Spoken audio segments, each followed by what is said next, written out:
everybody, good afternoon. My name is Lauren and I'm from Canada.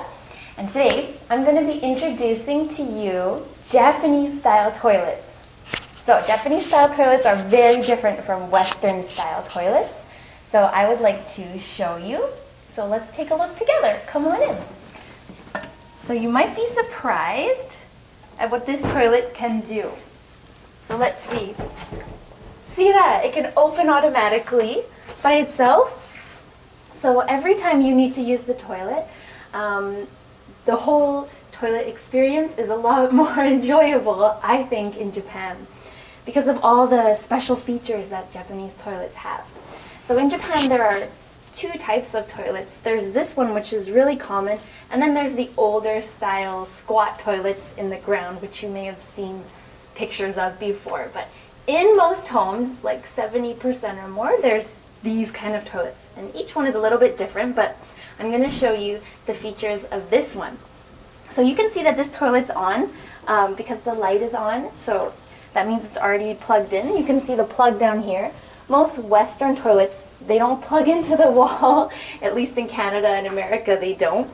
And you can see over here there's a panel with all the different features and buttons you can play around with. And I'm going to show you a little bit about what these ones do. So it's really interesting. So if you want to open up the lid of the toilet, you can push up here.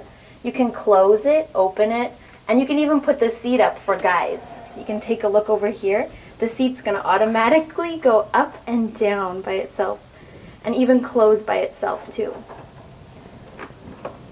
So for, I guess, more hygienic reasons, say you were using a public stall, you don't have to touch it if you don't want to. So let's open it back up. Open the lid, there we go. Oh, so cool. And then also, they have features for the toilet seat too. So in the winter, sometimes you sit down, it can be really cold. So what these toilet seats can do is they can heat up by themselves. So it'll warm up your butt for you. You can even adjust how hot you want it or how cold you want it. In the summer, you can completely turn it off too to save energy. Furthermore, also you can adjust the flush. So you can do a big style flush or a small style flush depending on number 1 or number 2. And this saves energy and water as well. So it's very eco-friendly. Furthermore, there's also different kind of bidet and washing features, which is much more hygienic in my mind and much more sanitary. So I'm not actually going to push it because we're going to get wet if I do. But here you can see that there are some pictures of the water spray. You can even adjust how much water you want to come out. So let's see. Here's the bidet, which is really good for ladies.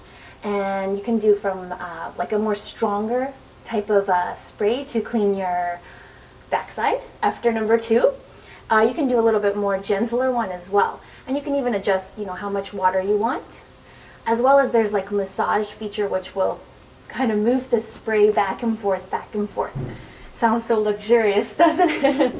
Not only that, but you can also change if you want the spray to go, in like different kind of circular motion or back and forth, whatever you feel like. You can play around with it. Not only that, but if we open up this, you can see a whole bunch of other features all around here that you can play around with too.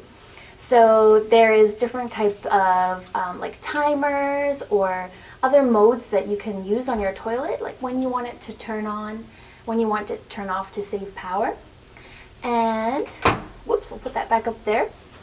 So as you can see, Japanese style toilets are a lot more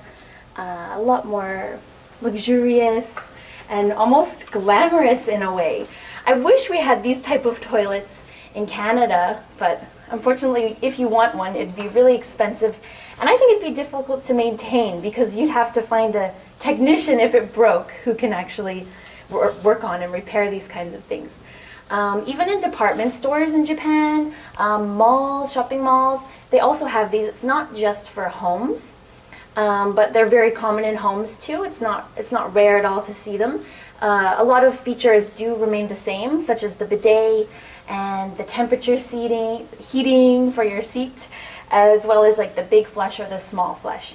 So if you go to Japan, don't be alarmed if you see toilets like these.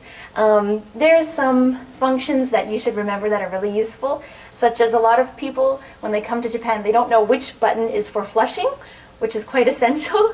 So just try and remember the two kanjis, that big flush and small flush, and you can ask your Japanese friend.